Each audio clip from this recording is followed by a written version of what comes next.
we know what's going to happen here, but they really don't. Hey guys. What's up, Adam. brother? Oh, not much. Adam, Stu, it's such a joy to talk to you. Thank you so much for the chance. I appreciate it. Awesome, Oh, no, man. thank Yeah. you for wanting to talk to us. Honestly, the film is so much fun. It really, really is funny. Uh, honest, I don't F star star K with ghosts. Uh, as I we mean, see that's on the that. We'll posters. we'll we'll we'll, we'll leave you to interpret what the asterisks actually mean. But we've actually had that conversation. We're like, what do you mean? It's not FUCK. No, it's FUNK. Don't funk Don't with funk with ghosts. ghosts. Don't funk with them. That's it. It's all about the journey of funk music and the undead. And it's a really great ride. A lot of documentary footage I didn't expect for a movie about funk music. Um, no, honestly, it is such a blast. How did it come to be? How did you two come up with the idea, and where did it start?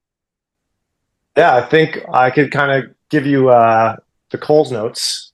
Coles notes or the Cliffs notes? Cliff notes, Cole's notes, it's all the The same. Cliffs notes. The Coles notes. I support both.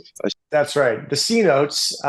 We did a movie called Faking a Murderer, which we did a few years ago, which explored Stu and I um, convincing our family and friends that we're going to go find the serial killer.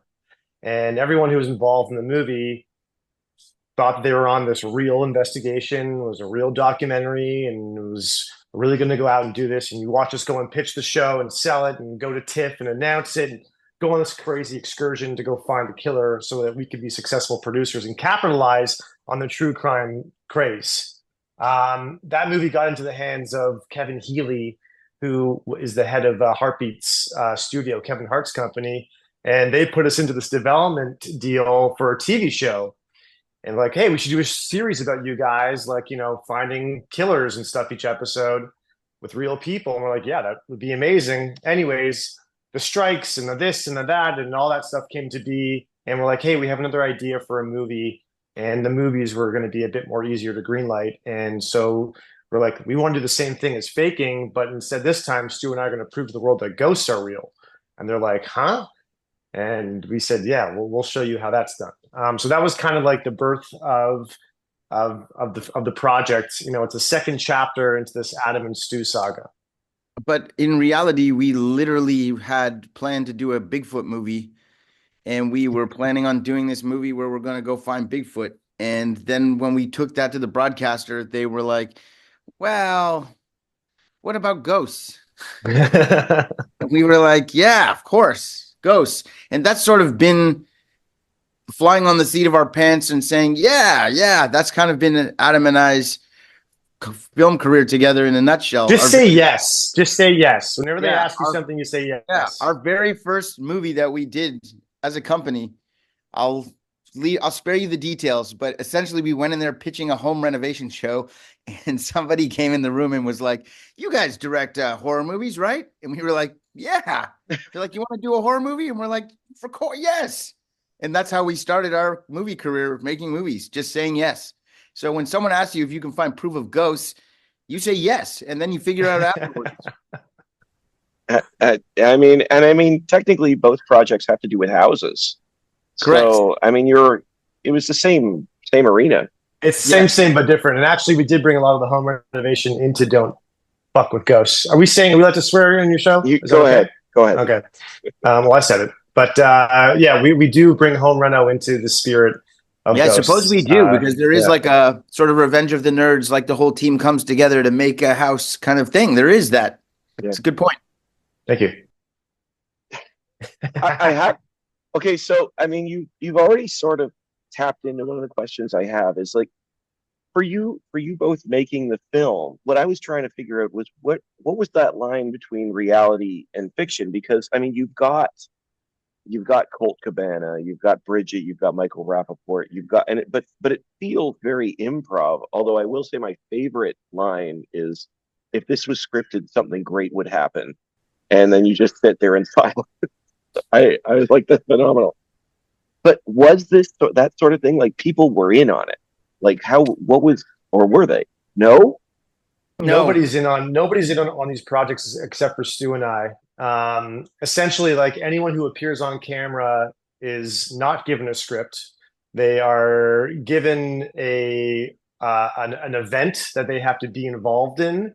Well, that's for And the people who think that they're in on it. He's talking about, but people like sure, the Ghost Hunters and Bridget and Colt and that's all real. those Yeah, are all real people. Those are all real all real. reactions, real nothing. They knew nothing, nothing. And then for the people that you think are in on it, because like obviously we need somebody to help us move the plot along. Those people don't know what happened before. They don't know what happened after. They don't know. They're not told what to say, what not to say. That's the style of filmmaking here, is to try to, it's like pro wrestling or magic. We're trying to make you watch something and suspend your disbelief in a whole new way. Yeah, there's no multiple takes what we do. So we do film a ton of footage. Like we did do interviews and used other people throughout that you didn't see in the movie because it just didn't line up with the story. But we don't do multiple takes. It's one take with one real person. Essentially, we have to. That's how it works. Now, We can't direct them. Adam and I knew what kind of story we wanted to tell. But imagine this: we went out with these ghost hunters, and what if they find something? Yeah. Great. What if we go into a haunted house and something like, woo, like something happens in a door? Like, film it. Like, there is always it's such a fun style of filmmaking because it's almost like a choose your own adventure for us, because like we know we would like to turn to page 67, but maybe we're going to turn to page 43 because something else happened. So it's almost like you're shooting a documentary. 80% of it, I would say, is you're shooting a documentary, and 20% is me and Adam arguing to try to like figure out how to make whatever we shot with the 80% work. Now, having said that too, it's not like just go in there and like roll a camera. Like we plot out, Stu and I, months in advance and have We know what an we want to do. outline that we'll follow, right? Like there's a few key people that do have to approve an outline. But yeah, essentially the fun of making these films is that everything's improv. The stakes have been set through Stu and myself, and yeah, everyone's kind of unknowingly pushing the narrative forward. This is like comedy jazz. It's Like comedy jazz. Comedy jazz. so It's you a guys are genre of pivoting? film. You guys are Oh, yeah. pivoting. On the spot. Constantly pivoting. Especially when you take someone like Colt or Bridget who like thinks, that they're coming to be in on something, and like so you have to walk this fine line where they trust you and you feel like, okay, we know what's going to happen here, but they really don't. They don't know what's going to happen. And Bridget specifically, she's legitimately a ghost hunting person. Like that's what she does. She has a podcast. She hunts ghosts. Like back on her old Hugh Hefner Girls Next Door show, she was in the one that was into Halloween and ghosts. She brought her equipment with her to Winnipeg. We went on these expeditions with her. She's out there looking for ghosts, and we went with her. That is real stuff. And same thing with Colt, same thing with all of the mediums and psychics. None of those people are actors. None of them. Okay, so what was the reaction from them? Like, do they know? They haven't seen the movie yet. Are they finding out that this was a movie now? Yes. Well, no, they know that we're shooting a movie, but they don't know what the movie is. I think it was very important for us to keep like we didn't like the reactions and our skepticism is real, right? Like we see these people out there, this is their day job, day in, day out. They truly believe in the paranormal, and we're just amateurs trying to capitalize on the genre so that we can be successful as filmmakers. And that's what you see. We can't believe sometimes what we hear or see or how they react. And that's what's part of the magic as well, because as we go, we do kind of learn that there are different things that may or may not exist. And I can tell you there's like a ton of stuff that when we were editing this thing, like we had crazy mixed up audio, ghostly, demonic type of playback that we couldn't explain where we were in the edit room actually making like the cut. There were some people who like felt energy, who went home sick, who would all of a sudden have bloody noses in the middle of interviews. There was now crazy to be fair, stuff that happening. may have been COVID, but ghostly. See what I'm talking about? Skepticism right there. Like there's always this pessimistic attitude that coming from Stu, where like I'm like, no, no, things could actually wind up positive for us for once, and that's the story. Well, therein lies the question. Then is, do you both? Would you both call yourself believers, or do you want to? I mean, I believe in energy. I believe that there's an energy. I believe that there's something out there that's, beyond us, between objects, between atmospheres, something. There's an energy out there. I can't explain what it is. Do I think that there's actual ghosts in sheets that are running around scaring people? No. Are they living? Are monsters living under our beds? Probably not. But there is this weird energy that you can feel and that people do connect with. So I could say yes, there's something out there, but I just can't pinpoint exactly what it is. I would say that if you don't believe, you will never see a ghost or think that there's a ghost. Like if you are not open to seeing it and experiencing, you will not experience it. I believe that the people who took us out on these ghost hunts believe. I believe that. I believe that the ghost hunters really do believe that they're talking to spirits and really do believe that they're seeing like things on their shiny balls or whatever their equipment is. I believe them. I do believe them. I just don't, I haven't seen, the guy in the sheet chasing people, like other than like maybe like a Ku Klux Klan member or something. I've never seen a ghost in a sheet chasing people. Um, weird comp there, but you get what I'm going for. I got what you meant. Where have you seen that? I haven't. I mean, in the movies. No, honestly, no. I hear what you're saying. There's that openness, that question of openness there, and like you're saying, you believe that these people believe it. And now that I realize how much space there was when people were walking into your space, that adds to that. Like I can see that more. Like these are people that are genuinely believing that there's something bigger going on, Yeah. in these spaces. Yeah, the woman Sid, we went into the haunted hotel with her. We went into the haunted covenant with her, whatever it was, convent with her. Uh, she's talking to things. She's laying down. She's taking her shoes off. She's going through a whole thing. And when me and Adam saw her the first time do her process, we were like, holy shit, we need to bring her back. Like, this is amazing. Like, just, she's dead serious about this. Like, this is not someone who's trying to put on a show for us. This is somebody who would be doing this if we weren't here. And like, that's sort of the amazingness of what we encountered in Winnipeg with all of the different people that like sort of took us out on these expeditions. It was really cool to be able to go and do that. And I know that that's like a bucket list thing for a lot of people who might be watching your show or listening, or people who are into ghosts and always wanted to go on a ghost hunt. Like Adam and I did it. We went out with the real guys, with the real gear and the real stuff, without TV producers trying to like pull strings to scare us. Like we went and did the real thing. And I'll tell you, I believe that those people are not trying to mess with us. I do believe that. Can we talk about Winnipeg?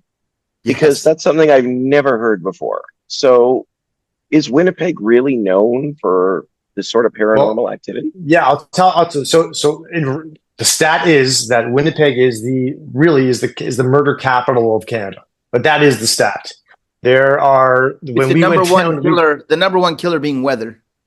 Of course, he'll interrupt me way more times. But when we went down there to shoot our first movie, it was called Bandits, and we encountered something called the Winnipeg Handshake, which is when you walk downtown and some guy comes up to you and like tries to like steal your wallet, but instead of giving you his hand, he actually has a knife and he's trying to stab you in the chest.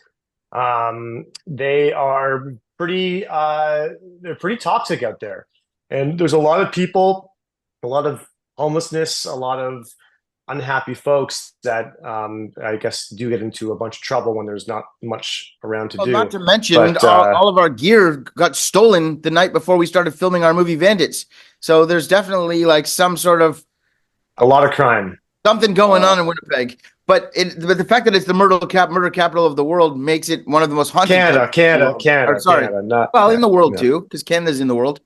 But Well, it is in the world, yes. but you know, there would be a lot of potential ghosts if there's a lot of people getting murdered there. You know, and when we were speaking to Bridget, she had heard of the Hamilton House in Winnipeg. Like, there's people in the paranormal community that know that Winnipeg is a haunted spot. Now, there's a ton of stories. He's going to interrupt me a lot more times. Don't worry. But every time that he does it to me, I do it twice back to him. But there is a place called the Fort Garry Hotel, which is known to have this crazy historical story of a man who hung himself in the closet in a certain room number. We went to that room. That's the room where we do the seance. There's haunted museums. There's so much folklore and history of the paranormal in this city that it just was so perfect for us. I just want to just say that we do love Winnipeg, despite the fact that someone tried to stab us and stole all of our gear. we have filmed 2 movies there. We have plans to film more movies there. The people there, the community there is amazing. The film community there is growing.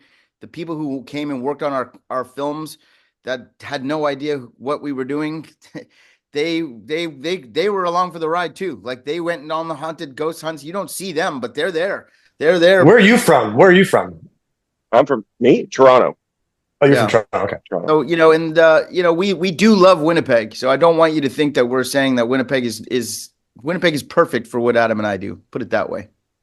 No, absolutely. And I hear what you're saying. I mean, just because there's struggles in a community doesn't mean the community is not amazing. Yeah. And I think it's so it adds to the film to have Winnipeg. It sounds cliche to say as almost a character in the film, but it kind of is. Oh, for sure. A real community. You're also messing with, like, it's October and it's -40, and when it's not -40, it's mosquito season, and people are flooding the streets with fog so they could see out of their car windshields to get to work in the morning. Like, it's just like not the best place to be. It's the best place to film a movie. The habitat, yeah. But for a movie, for us, it's awesome. If you get those 2 weeks between October 1st and October 22nd, those 2 weeks there are great. They're fantastic. Honestly, guys, the film is absolutely hilarious from start to finish. It's so fun. We got to wrap up here. We're out of time. So thank you so much for the time to chat. I really appreciate it. And I certainly hope everybody gets a chance to see the film. Awesome. Well, you can see it. Oh, I was going to say, do you want to say it with me, Stu? You can see it October 31st. Yes. On demand, Amazon Prime, Apple TV, Peacock, wherever you guys watch movies. Perfect for Halloween too. Great laugh. Thank you. We actually shot it on Halloween. Like, that's also real. Like, that was real. That is too. So wow, you guys, man. It's all very meta. A metaphysical, documentary that explores 2 filmmakers just trying to make it in this crazy world. I feel like you should check out our film Faking a Murder if you want to see, like, more antics, or the antics that led up to this. You might dig that as well. But yeah, don't funk with ghosts. Do funk with ghosts on October 31st. Absolutely. And I'll check out the other one too, because if it's like this one, I know it's going to be great. Thank you so much. Absolutely. You'll dig it. Thank you so much. Thanks so much for your time, guys. Have a great day. Take care. Take care. Thanks.